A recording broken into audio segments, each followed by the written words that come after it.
I am unashamed. What about you? Well, if you're looking forward to a new heaven and a new earth, the home of righteousness. Trust me, Phil, once we get to this, I thought the same thing. I mean, but it's just, he's obviously addressed it. You know what I mean? That's not saying we're going anywhere. It's just a new place where you're That's staying. kind of his point. He's like Revelation. I kind of like that 21. idea. It's coming out of heaven. Yeah. You know, it's well, yeah. I mean, if you were in a place where no one dies anymore, and everything is copacetic, everything is love, joy, peace. right. I mean, if everything's that way here, it would be heaven. Well, exactly. Yeah, it's like, and our brains can't. Now, I like this kind of conversation, so. I mean, we brush the duck blind every year. We'd brush the duck blind, but no worries of getting hurt or bitten by a cottonmouth. I like it. I'm in. Cottonmouths would crawl up and and just pat you on the leg. You just thump them in the head. Thump them in the head and keep walking. Here, move on. The problem is, At one time, it was like that. No accidental shootings. No car wrecks. Let's just see where it goes. Let's just see where it goes. So welcome back to Unashamed. It's a weird feeling for the Unashamed crew today because you as our listeners, which by the way, we love you, Unashamed Nation. You guys are awesome. You've been listening to our podcast right up until this one, and it seems like we've always been here. But for us, we had a little break, and so we're starting back today. And so we've had a little time off, which is very unusual. We don't get a lot of time off. Recording the Unashamed podcast. So I feel like, Jase, my brain is now fertile again because it was a bit spent. You were growing weary. I was growing weary between being on the road, preaching and doing podcasts. So I needed a break, which I'll tell you more about what I did. But what did y'all do on our little? Well, I don't think you described that well enough. That was the longest time we've had off in 4 years. 3 years. That's right. I think it's near about 4 years. We had a couple of weeks off. Now, you would think I would take a break, but what I did was just go on everybody else's podcasts. So really, I feel nothing's changed. So in this is a funny story, and I'm not promoting. I'm just telling you, if you want to go check it out, you can check it out. But Sadie had Mia and I on her podcast, which I'd never been on Sadie's podcast. Yep. But I think her podcast is probably a little more viewed than ours. We're neck and neck. It's kind of back and forth. And I would imagine when she was on ours, we probably passed hers and maybe vice versa now that you've been on hers. Well, somebody told me, you don't think that, God is working this out, because we ultimately give the credit to the Lord. We realize people come here because we're actually studying the greatest book that has ever been. Correct. And it reveals Jesus. So, and we're just struggling to do that like every other person.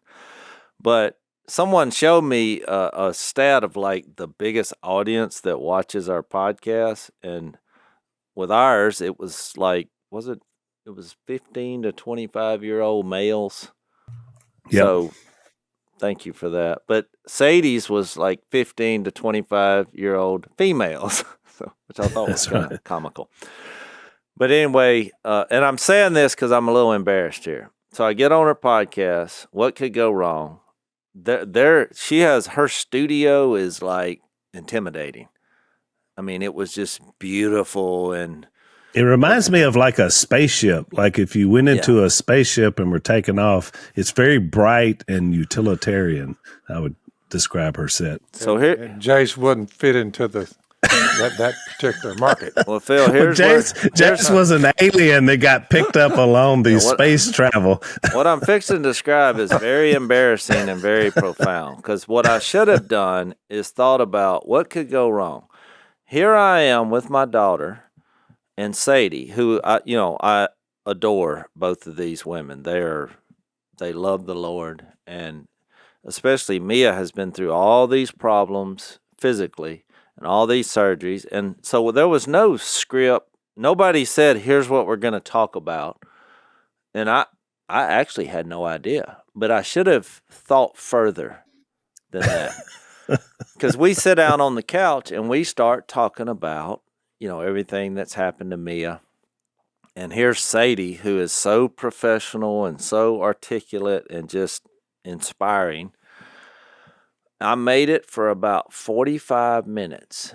And then all of a sudden, for some unknown reason, I thought it would be great for me to share this experience that I've tried to share one other time. And when I tried to share that at the Mia Moo Fun Day, where we have all the families in, I got up and spoke in front of all the parents. And there was a moment that happened in Mia's life that stands out to me. So I'm being careful, because if I go down this road and all of a sudden I start getting blubbery, because I've tried this twice and both times I lost it, which is what happened on Sadie's podcast. I could not speak. It wasn't like I was just boo-hoo. That came a little later. I just could not speak. And so my daughter was like, Dad, do you want me to take over? And I was like, so it's like, I'm with two young females. And you're the one doing all the crying. Stereotyped, women as being more emotional than men. And here's this bearded guy, who's out in the wilderness, tough guy. I lost it.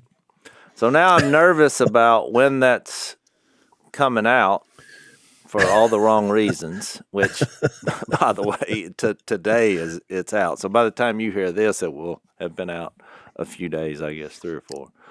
So well, I can already tell you how they're going to promote it. They're going to show you breaking down as their way to promote the episode. The photo shot is going to be me wiping my eyes saying, we broke him. No, they won't. No, I thought it was fantastic. Look, they were the stars of the show. I didn't say a whole lot, and when I did, then I could no longer speak. So somewhere in between what God has done in these two women's lives, it just broke me. It wrecked me. And Jase, you ought to look at it like you've handed down through your family structure the decision you made. You handed down a lifestyle that it still exists. These girls, this is what young women should look like. Well, it should, and I think that's why I lost it in there. Yeah. I'll tell you this. It's a powerful thing. Do y'all want me to try to tell? I think I can do it with y'all, but in this setting. But so 3rd time's a charm. I got to overcome this. And I did read, we're in Luke 19, and one thing I didn't really notice the first verse I ever memorized was Jesus wept in John 11, obviously because it's 2 words. Right. But, Jesus, when he stands up on this hill and overlooked Jerusalem, where is that? Yep, 41. Yeah, 41. So as he approached Jerusalem and saw the city, he wept over it. Yeah. So then, later I was prepping for what we were going to talk about when we get here, and I was like, yes.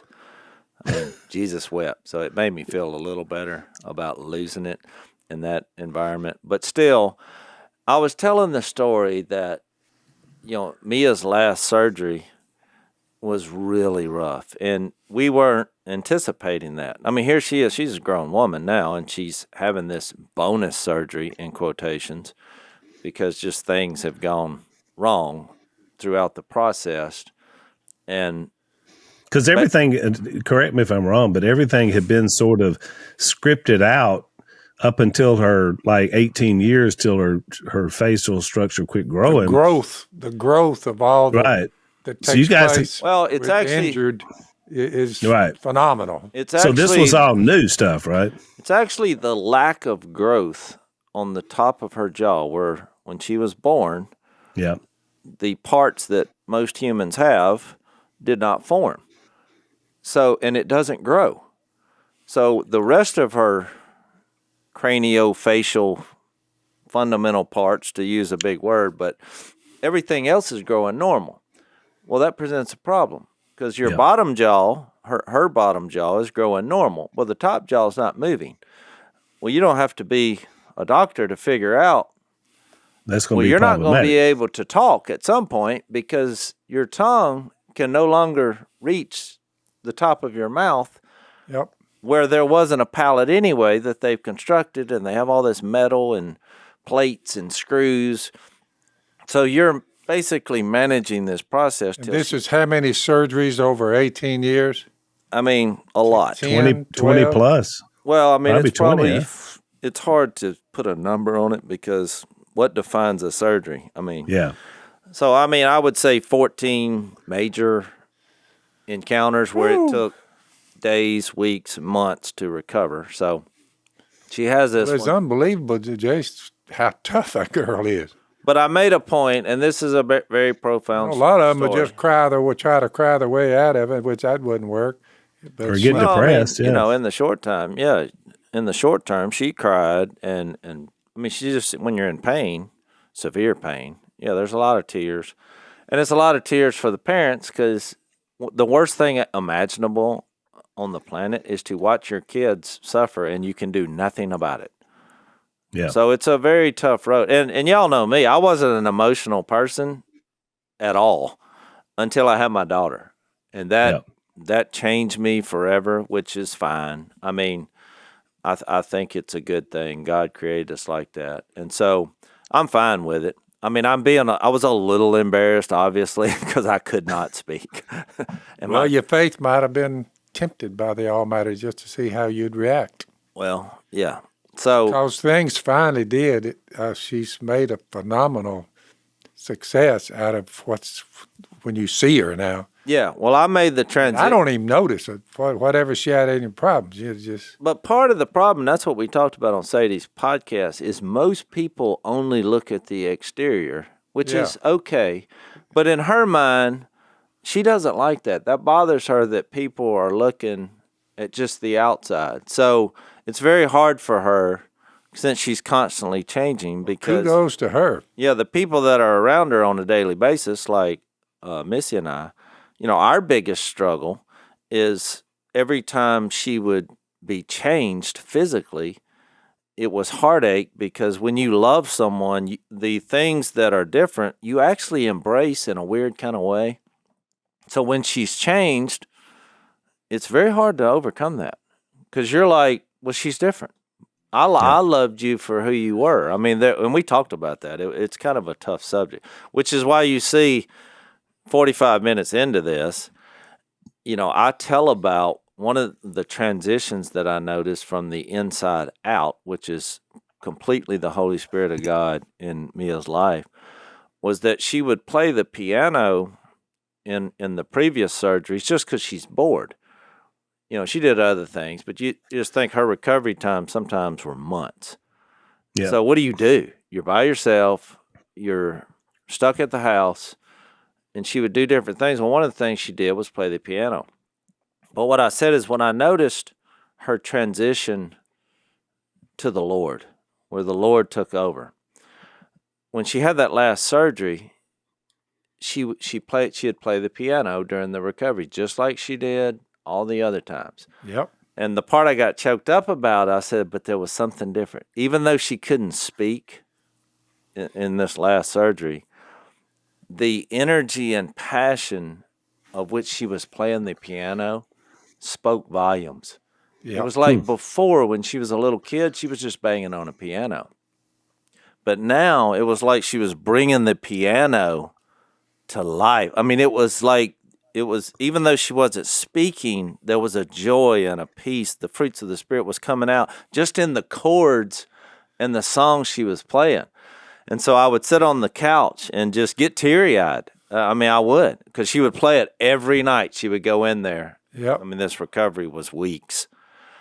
And, I can see it how just she- lifted up my soul, So I was trying to tell that story. I never got it out, I don't think. I was trying to convey that story. But, it was a powerful moment, And so. But what's interesting about that, Jace, is that not only speaks to what you noticed in Mia, but that also speaks to the creator. Because I've always thought this anyway. You can, people try to explain a lot through evolution, and there's not really a God, and they have all these explanations. but it's very hard to explain artistic expression and the power of that. And so through music, in that case, you noticed a difference. Now, I would posit the theory that shows as much about our Creator as anything else. Where does that come from? There's, as Dad would say, what department in salt water was able to make that transition in what you heard and felt from someone expressing their art in music or whatever the case may be. So it's really even bigger than just me. I mean, that shows you the bigness of God too. I mean, that's pretty amazing. Yeah, so I use that line sometimes. People would say, well, how's she doing? And I said, well, physically, it's rough. It's really rough on her. I said, but if you listen to her play that piano, she's doing awesome. So, Jase, have you ever had an unexpected medical bill? Yep. But seeing as how I had a daughter who had multiple surgeries and never went 6 weeks of her life without seeing a doctor, I would say yes. So even though there was some expectation, they're all unexpected at that point. But look, one of our sponsors understands that. It's called Samaritan Ministries. And this last couple of months, Lisa and I have joined ranks with these folks. And so we think it makes a lot of sense. Samaritan Ministries is part of the Christian community. And basically, when you have medical needs, fellow members are going to send money directly to you to help you pay your medical bills. And you'll do the same for them. And all while this is going on, you pray and you encourage one another. So I love that. I've mentioned before on ads that when we talk to them on the phone, they always have a prayer with you, which just makes me feel really good about what they're doing. There's no networks, which puts you in control of your family's health care. You know what's best for them. So you choose the doctors, the hospitals that you go to, the treatments they're going to receive. You can join today. Start healthcare sharing with Samaritan Ministries the day you complete your membership application, or you can choose the month that you'd like to start. It's totally up to you. It's not insurance. It's assurance that you're part of a healthcare sharing community. It's a biblical solution to bearing one another's burden, and we love it. And it's more affordable than what you're paying now, which Lisa and I can definitely attest to that. So whether it's a broken bone, unexpected diagnosis, or other medical emergency, you'll find comfort knowing you're connected to 80,000 Christian households across the nation who stand ready to care for one another spiritually and financially during a time that is needed the most. Become part of this community today at SamaritanMinistries.org/unashamed. That's SamaritanMinistries.org/unashamed.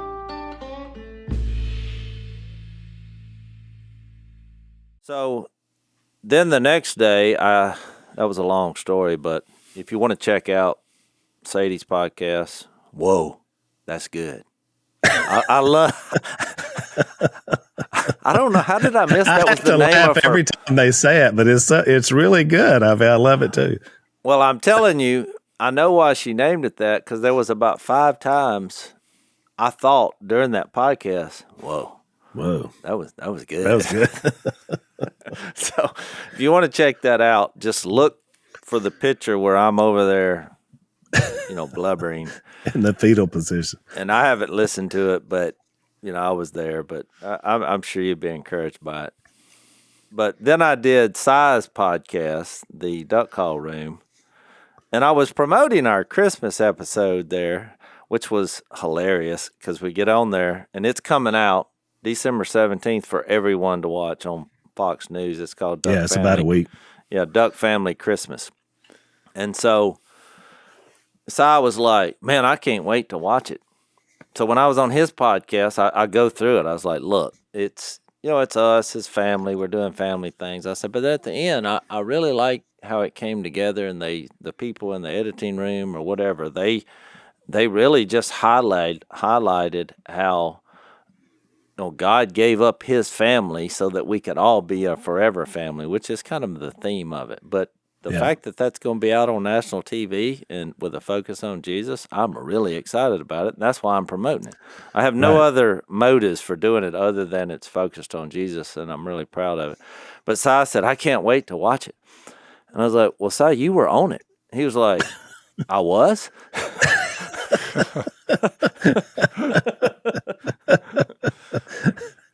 So really, that was the other side, because all that was, their podcast is basically a comedy. Yep. There's no script. From start to finish. I was like, well, the last 2 or 3 minutes, they said, well, we usually read a verse, and so I had been studying Luke. So off the top of my head, they were like, Jase, you got a verse for us, So I actually picked an interesting verse, which is what we'll get to eventually. But it was what I was studying in Luke 24 when we get there, which will be a good preview. When Jesus was recognized post-resurrection, when he was at when he comes up to the two guys on the road to Emmaus, and we'll get in this deep, but I've really had an awakening about this, about some of the things we're going to talk about in Luke 19, Luke 20, and Luke 21, as a preview of Jesus coming here to be recognized as the Son of God. Yeah. And just think of all the times he did something with a meal, even the Passover when he broke the bread, and he was like, do this in remembrance of me, and what that represented. Even you think about John 6, when he said, I am the bread of life. You think about the feeding of the 5,000 and the breaking of the bread, all these moments that he had with people over a meal. And so they didn't recognize him, and they were walking beside him. Their eyes were opened when he broke that bread and he gave thanks. But now this is the resurrected Lord. I mean, this is our Lord in a new state of being. He's conquered destruction itself, death itself.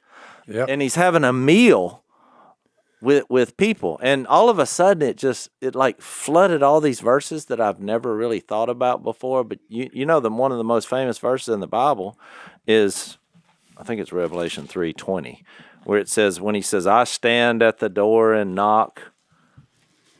I'll read it. This is a thumbnail version of what I did. Yeah, Revelation 3:20. Here I am, I stand at the door and knock. If anyone hears my voice and opens the door, I will come in. So people use this as a lot of altar calls. They use this verse. But watch what that next part says. I will come in and eat with him, and he with me. And so I just thought about all the shows we've done through the years about, at the end of the day, we get together and have a meal together. Well, here's Jesus being recognized for the first time as the Son of God, conquering death over a meal. And so it also made me think back to Genesis. You remember when God said, don't eat of that tree? Yep. And when they did, you remember what happened? It says their eyes were open, and this was the negative. And they realized they were naked. It's almost like you have the problem that happened in creation in Genesis 2 and 3. And fast forward to Jesus coming to the earth and God working out all throughout history that he really wanted to dwell among people, having this heaven and earth kind of intersect. And here's Jesus representing heaven and earth. Yep.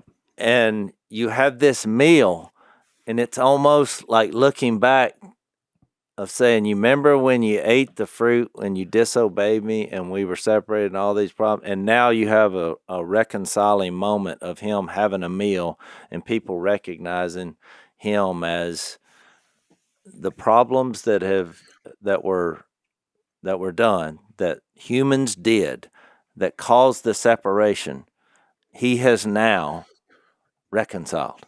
Yeah, that's good. Through Jesus. So that was kind of the take on that. So we did restore a little bit of influence to what was otherwise known as just chaos. So if you want to check it out, I mean, it was about as hard as I've laughed in years, just for 50 minutes. It's a funny podcast, yeah. And it's good. I like that they're different than ours because we're so intense with our Bible studies. So they've created another atmosphere, which is good. But Jase, not only that, you didn't mention it, but you could make the same case and add to what you're saying, because I couldn't agree more with what happened in John 21 as well. When the restoration of Peter, as the kingdom was about to get going, and really a course correct for all the apostles, because they had all fled whenever he was killed, was another meal. I mean, it was another meal of fish right there on the banks of the Sea of Galilee, and same thing. I mean, it's this idea of restoration combined with that idea of fellowship and community.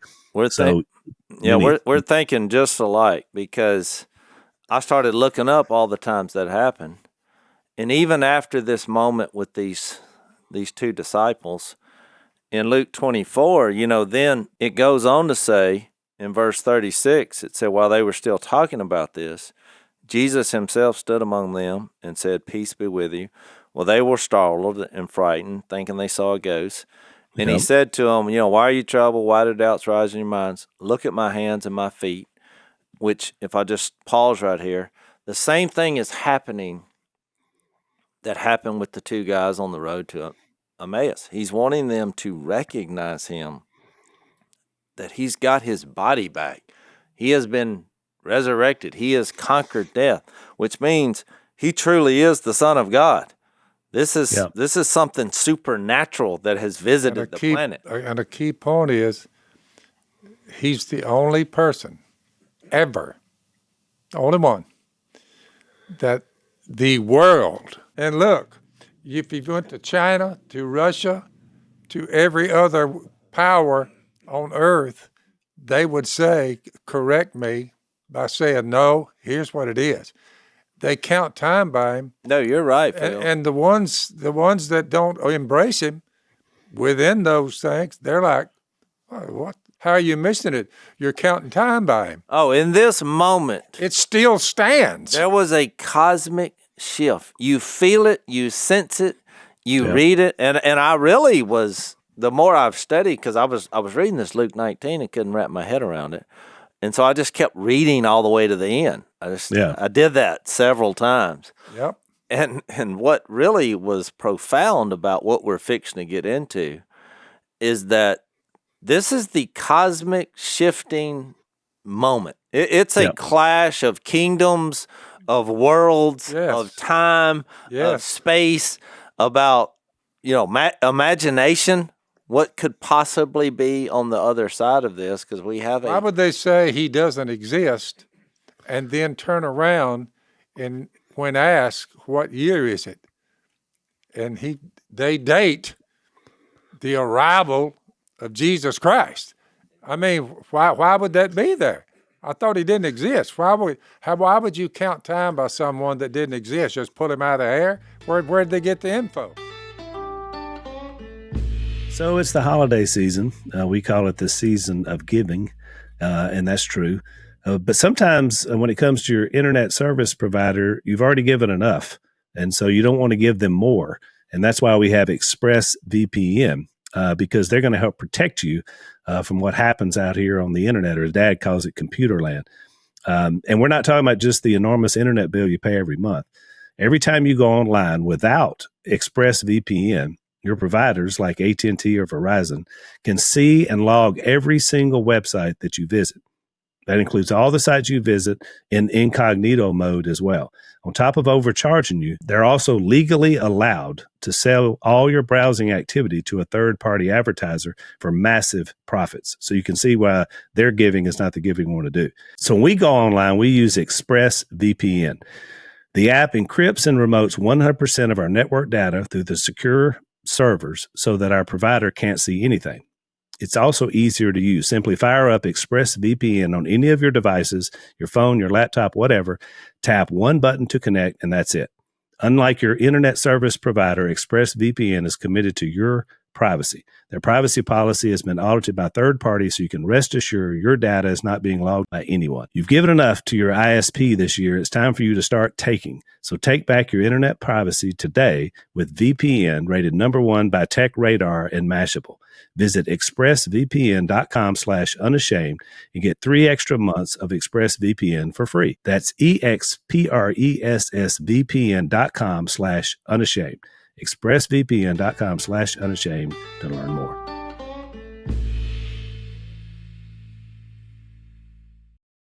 Read that other verse, Jase, 40 through 43, because then he says at the second part of 39, it is I myself, touch me and see, a ghost does not have flesh and bones, as you see I have.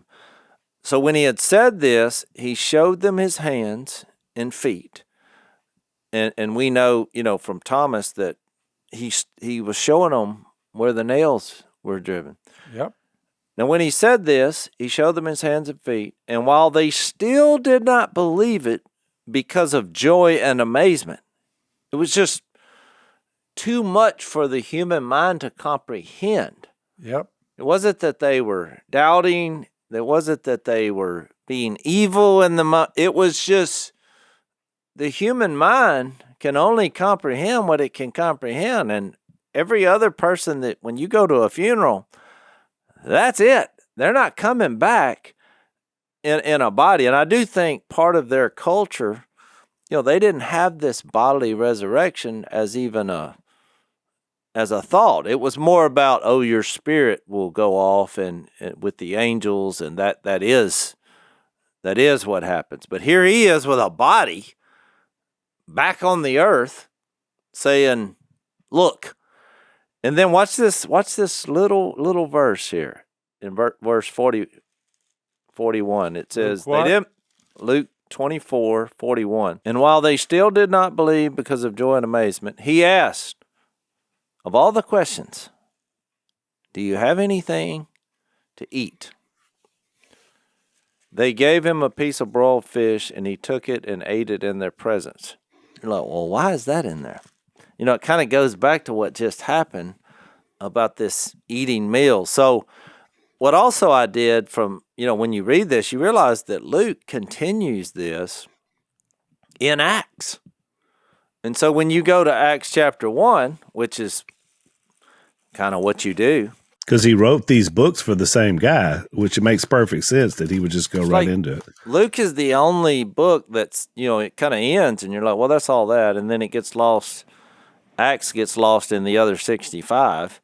Right. But it's a continuation. I mean, exactly. he acknowledges Theophilus, which is where he started Luke 1. But then when he says in verse 3, after his suffering, he showed himself to these men and gave many convincing proofs that he was alive, which is what he just got through saying. When you die and you're buried, and then 3 days later, you're eating meals with the same people that you were with prior to you dying. What is he trying to project to us? There is something awesome about God having meals with human beings who are perishable, and Jesus being once perishable but now has come back and he's eating a meal with us. There's something about new creation here that I think we haven't delved into, that when all things are possible with God. I mean, this is seemingly impossible. But I wanted to notice another verse, because I noticed in Acts 10:41 when they were out sharing Jesus, watch what they say. Acts 10:41. Now, 39, this is Peter preaching Jesus Christ as Lord, if you look in verse 36, but just to kind of pick up in the story, and he gets to 39, we are witnesses of everything, speaking of Jesus, he did in the country of the Jews and in Jerusalem. They killed him by hanging him on a tree, but God raised him from the dead on the third day and caused him to be seen. He was not only seen by all the people, but by witnesses whom God had already chosen. By us, now watch what he says, who ate and drank with him after he rose from the dead. There's a pattern going on. That's why I went to that Revelation. And to this day, whether the world wants to admit it or not, they don't say, we think, that 13.5 billion years ago, the cosmos was made. But they do say, but you better count time by Jesus. Whether they like it or not, they ended up, all nations, if you go over there, so he just got through traveling. What year was it over there? Same year as here. Where'd you go? What country was you? I was in multiple countries. I went to Hungary, Austria, Germany, and the Czech Republic. How many of those believe that the same date that Jesus showed up is universal there and here? Same date. That's exactly Same right. date. But it's Wow. interesting. It's interesting though, Dad, because, and I've noticed this before, you and I went to Europe as well when you filmed that movie a few years ago, Yep. that when you walk into these super old, churches, church buildings, I guess you'd call them, sanctuaries, abbeys, they got all these different names over there for them. Yep. They're beautiful and they're amazing and they're almost like it's just too much for your senses to soak in. But here's what I noticed about them. When you walk inside of one of them, it was cold over there. I was over there in the wintertime. It was colder inside that building than it was outside that building, number one. I don't even know how that happens, but it did. No heat. And then it's full of people who are just like us taking pictures of it and looking, but there's nothing connected to people's lives, the meals Jase is talking, the warmth of Christianity it doesn't feel there. I mean, you can't feel it. You don't know it. It's just like you're walking through this super old museum that's beautiful to look at, but and it really goes to our whole point about the kingdom and the temple and all this stuff we've been talking about in Luke, Jase, because it really does give you a whole different picture. But I'm saying there's places in the world much older than where we are here in the U.S., and there's still, everything's about the past. Nothing is about the present or the future. Huh. At least in my observation. I mean, that's what I would say. Let's take another break.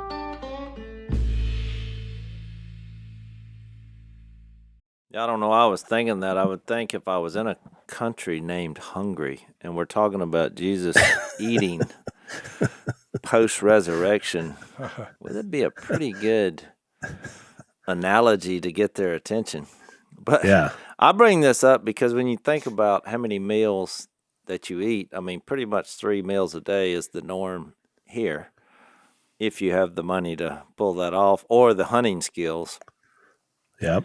For Jesus to have this meal, I know those meals stood out more than any other meal to those disciples. Yep.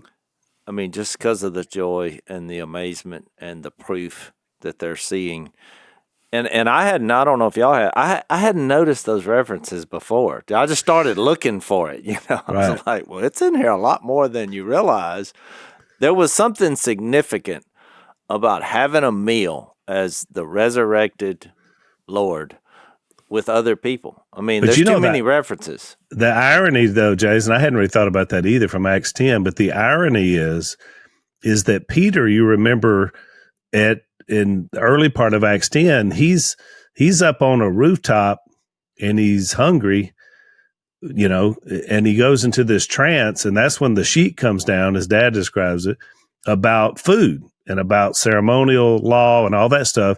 And little does he know that some guys are walking up to the front door as he's having this little back and forth with God in this trance about food. And they say, hey, we got a guy here that God told us to send to bring you to. So when he shows up at the house of Cornelius, which is the context you were talking about, he goes in, which would have violated Old Testament law, to go into a Gentile's house to share a meal. But he went in because God now says the gospel is going to be available for all people. Yep. So the context you're talking about does open up that idea of community. And that's where it started in Acts chapter 10. And that, of course, ushered in the whole rest of the world outside of Israel. Exactly. Well, that's what I think. I think too many of us, just based on our religious experiences or maybe just Western culture or whatever, that people tend to think that God and Jesus are a million miles away, and you get this picture of he's got to make the journey through space to come back, and it doesn't do God's qualities any justice to think like that, because it's just not true. God is really among us, and I feel like when Jesus comes back, it's literally like you just pulling back a curtain, and one of the possibilities that he laid the foundation for is us and our new bodies, having a meal together. It's something more relatable. And I think that's really what he was trying to get us a picture of, recognizing who he is. So I just think we get so crazy in our imagination that we just think, and we do that because we're thinking, well, where is God? There's so much suffering. There's, all these excuses why people don't believe God is here. But when you really look at what he's promoting about the principles of the kingdom, he's saying you're going to suffer, you're going to be persecuted, and I'm going to use that to show you my power in people.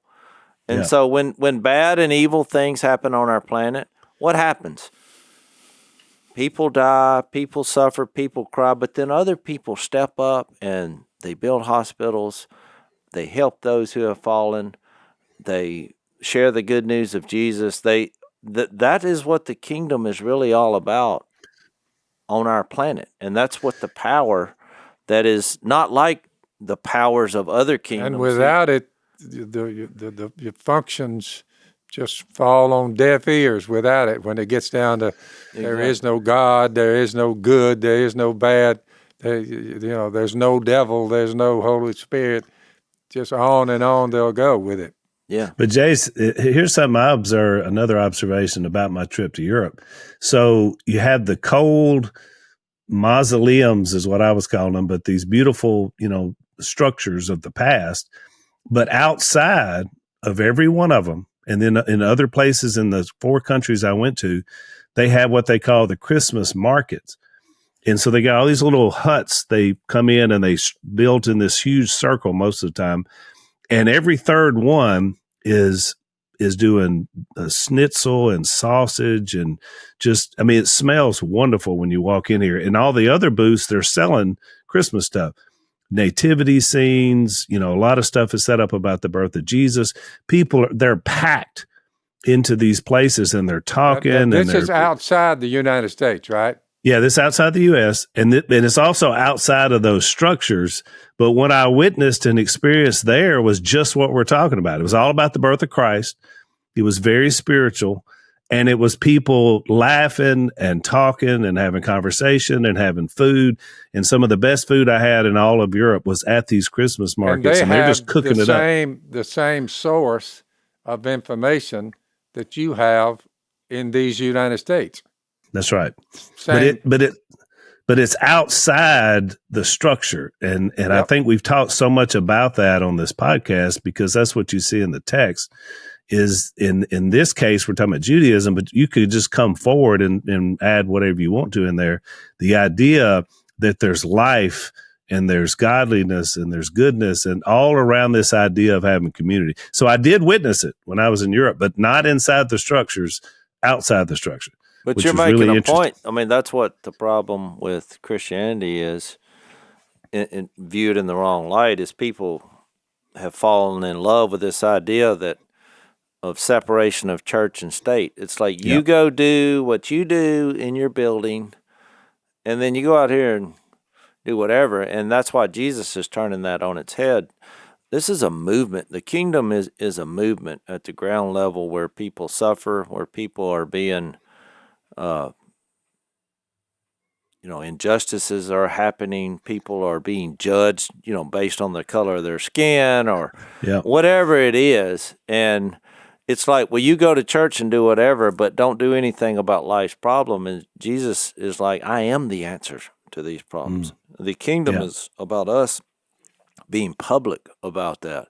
That's why all those verses about helping the poor and giving money and taking care of widows and orphans and treating everyone as made by God and sharing Jesus. He made that really clear that he is for everyone. And so I think that's really what we got to get back to. As members of the kingdom, him eating with the tax collectors and sinners, we talked about these meals. Just think back to Luke 15. We didn't really bring that up. Him, was Zacchaeus, what did he say? I'm going to your house today. What did they do? They had a meal. That's right. It's the same principle that's the undertones there. And that's what we should be doing, because when you fast forward to look at what he provided, right after that resurrection, he breathes on his disciples, he gives them the Spirit, and he's like, as the Father sent me, I now send you. Yeah. And so then Paul, all his letters make sense about we're the temple, we house the Holy Spirit. We have become the kingdom of heaven on earth, which is the same thing Jesus prayed. You remember when he said, your kingdom come on earth as it is in heaven. And I think that's what our responsibilities are. So, yes, you're going to be persecuted. People are not going to like it. But I think that's what we're supposed to be doing.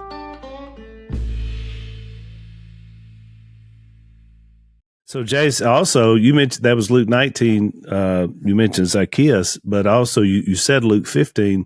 You remember the whole setup of Luke 15 and the two brothers and this sort of war of ideology was about meals. Same thing. It started out because they noticed Jesus was eating meals with sinners and tax collectors. And then he paints this picture. And where did the division happen? Over the meal. The lost son comes home. They have a big feast, a celebration. And the older brother says, nope, no can do.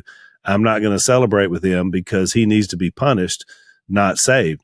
And so it's that same idea. You're right. It's like all over our text. Well, he's given a picture, especially in the one I read in Luke 24, where, in their culture, when you're the one doling out the bread, you're like the head of the table. You're the patriarch here. And so as our resurrected Lord, it is a picture of a forever family. And when you think of all the meals you've had in your entire life, I believe that curtain's going to be rolled back. We're going to be resurrected. And, having a meal together is part of this eternal existence for us, because he didn't have to eat the food to sustain life anymore. He just proved that. So why is he doing it? Yeah. And it's bringing out a picture of relationship and friendship and family. And that's why, this time of year is a difficult time for a lot of people, because their family is in disarray, or they've had poor family memories that they have to deal with, and they're crying for totally different reasons. But, the answer is you can be a part of God's family. And that's what this is all about. I think that's what he was trying to portray. Yeah, I think you're exactly right. And I hadn't really thought about all those other instances, and especially Peter saying that about the importance of what it was like to share those meals, which really opens that door up. It's why we always talk about it. I've always felt like our family's best way to reach people has been to, experience hospitality is a part of what we do, whether it's been through the years, groups we have people in our home to study the Bible, or even just to have somebody in for a meal. Trent was on the last couple of podcasts, and you guys broke bread for a week, which God bless you, Jace, because I don't know what your grocery bill was. But well, I know we spent the first run. It was a fine I'm going to tell you, which look, I don't want to, I usually stay out of politics, but I heard the president say something the other day that I thought, wait, what? He said something like, this was the fourth least expensive turkey and groceries, in our history. And I thought, what? I went to the grocery store first run and spent over $800 because I just had 2 adults and 3 kids coming to stay with me. 2 days later, we backed that up with another $400. I was looking at the bill. Look, so that's $1,200 for a week, which made me think, how are these other people doing this? How are people in our culture with all the, inflation and it's a struggle. I'm like, I had one family come in and just spent $1,200. And look, 2 days later, as they're leaving, all those groceries gone. I told Missy, because she had to go to Nashville, I said, I have to now go replenish. Well, I spent another $350 after that happened. Yeah, And so then I'm like, and then our president said, this is the cheapest Thanksgiving meal. I was like, it's kind of like saying, it's raining outside. And he said, it's not raining. I mean, I've never seen groceries this high in my life. What's funny is, Jay, so Alex sent me, because we missed Thanksgiving this year because we were in Europe. And Alex sent me a picture, and because the Langhofers had Thanksgiving meal with our family this year. And she sent me a picture of Trent. And of course, he had a big thumbs up, and he had a plate in his hand with this thumbs up and this grin on his face.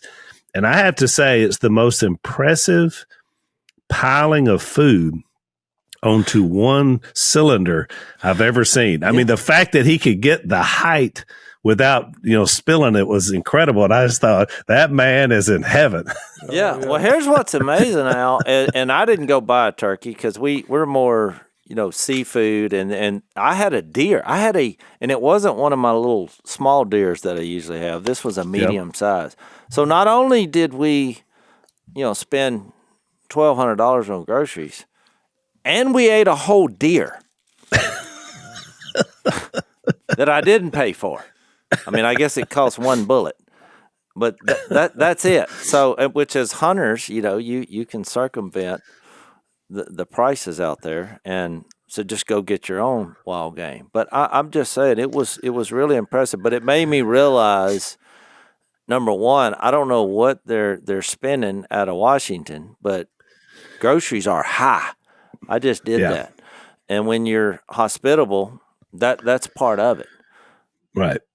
But to the point we made on this whole podcast, the idea of Thanksgiving, which supposedly goes back to the early people that came here to this country and the bounty that they shared from what they have there. And even all the old pictures you see, it's even a combination of trying to do that with the folks that were already here, is, again, it's a spiritual concept. We give God glory and blessing and thanks for all the bounty that we enjoy, and whether that's a little or a lot. So even Jason, somebody spent $120 instead of $1,200. For them, that may be everything they had to be able to have their family, but they still give thanks to God. So thanks and giving are tied together. That's exactly right. Because you gave us everything. Right. Thank you for doing that, and we're going to show it to others. And what's the centerpiece? What's the centerpiece of this thought? A meal. Yep. It's a meal where everybody comes together and brings food together and has that. The sad part is the people will stand there, many of them, and say, there is no God. And we're saying, oh, he's right in front of you. You can't spot him yet. Yeah, that's exactly right. Well, and then, of course, Lisa and I didn't, they don't celebrate Thanksgiving where I was. And so there was, it was a different mindset of where we were. So it's kind of interesting that it is a uniquely American holiday. But I'm kind of with you on that, Jay, about the price of it. I'll just say the next meal you have, imagine having the next meal you have, imagine having a meal with the resurrected Lord. There you go. I think that's it's pretty going to good. happen. Well, let's talk a little bit more about that in our overtime because we're out of time. Eventually, we're going to get to the 10 minas in Luke 19. Probably the next podcast. Zach's supposed to be back with us as well. So if you want to come over, we'll talk a little bit more about these meals and maybe even hear more about our Thanksgiving meal, which I miss. So if you want to follow us over, blazetv.com/unashamed is where we'll be. Thanks for listening to the Unashamed podcast. Help us out by rating us on iTunes. And don't miss an episode by subscribing on YouTube, and be sure to click that little bell to get notified about new episodes. And for even more content that you won't get anywhere else, subscribe to Blaze TV at blazetv.com/unashamed.